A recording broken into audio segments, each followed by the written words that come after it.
Bonjour, bienvenue dans le cours de mécanique quantique. Nous allons maintenant passer au mouvement et à des champs électriques et magnétiques variables. En fait, il est plus facile d'introduire le mouvement en commençant d'abord par des champs et voir ce qui se passe lorsqu'ils varient.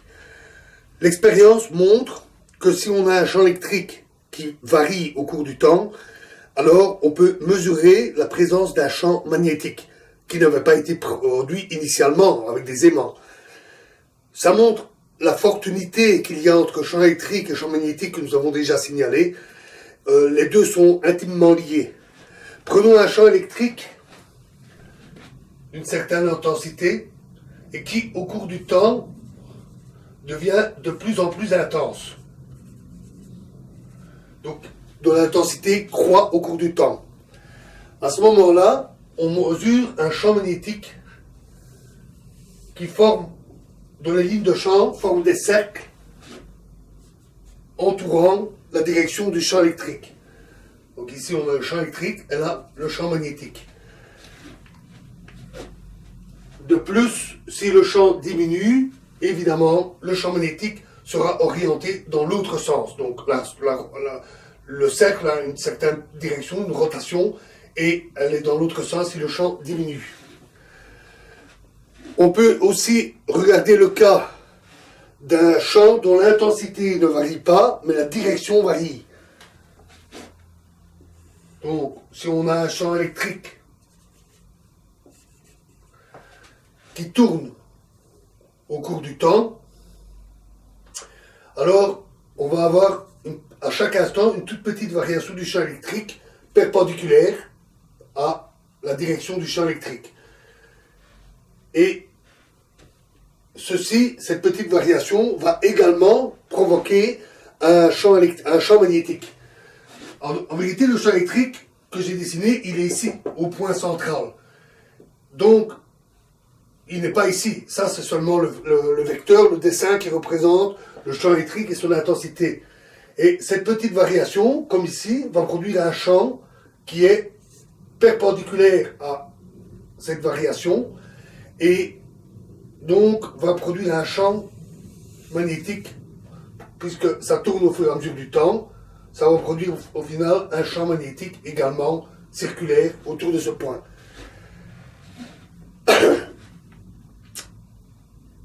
Si on considère un champ magnétique qui varie, on observe le même genre de phénomène. Donc si on a un champ magnétique linéaire dont l'intensité croît au cours du temps, là aussi on va observer une ligne de champ électrique, un champ électrique autour, mais cette fois-ci orienté en sens inverse du champ magnétique. L'orientation inverse des deux cas aura de l'importance par après. Ce phénomène d'apparition d'un champ électrique lorsque le champ magnétique varie est appelé induction. Il fut découvert et analysé par Faraday. On peut presque dire que c'est l'acte de naissance de l'électromagnétisme.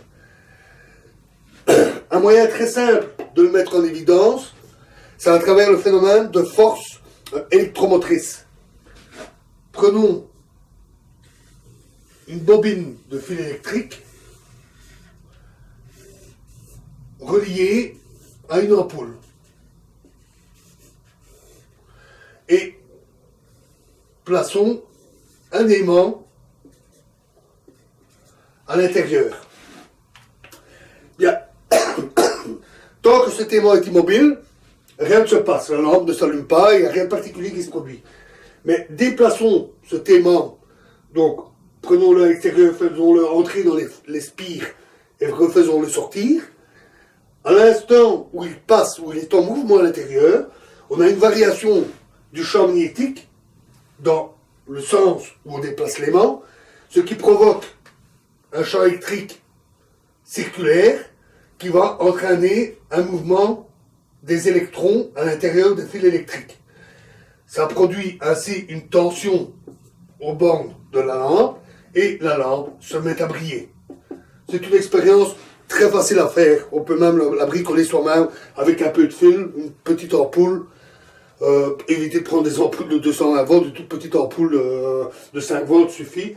Une simple spire en fil électrique et un gros aimant barreau que vous pouvez trouver facilement dans le commerce. Ce principe très simple, ce mécanisme très simple, est à la base de toutes les dynamos et alternateurs que l'on trouve.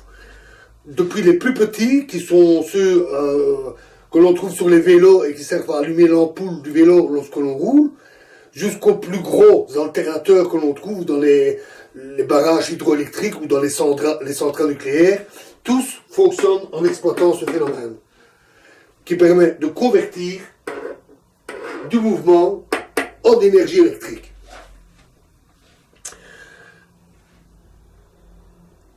Avant de passer au mouvement, voyons un cas. Le courant. Nous avons déjà parlé du courant électrique en disant un courant électrique, c'est un simple déplacement de charge. Effectivement, si on a une charge, disons une charge positive, qui se déplace comme ceci, alors cela définit un courant, généralement noté J, qui est un vecteur. Son intensité dépend de la charge et de sa vitesse, et bien sûr, il a une direction. Ici, c'est un courant un peu particulier, puisqu'il ne prend valeur qu'en un seul point, là où se situe la charge, et le courant lui-même se déplace au cours du temps. Donc, en général, on considère plutôt un ensemble de charges. Par exemple, un fil électrique avec des électrons. Et ce courant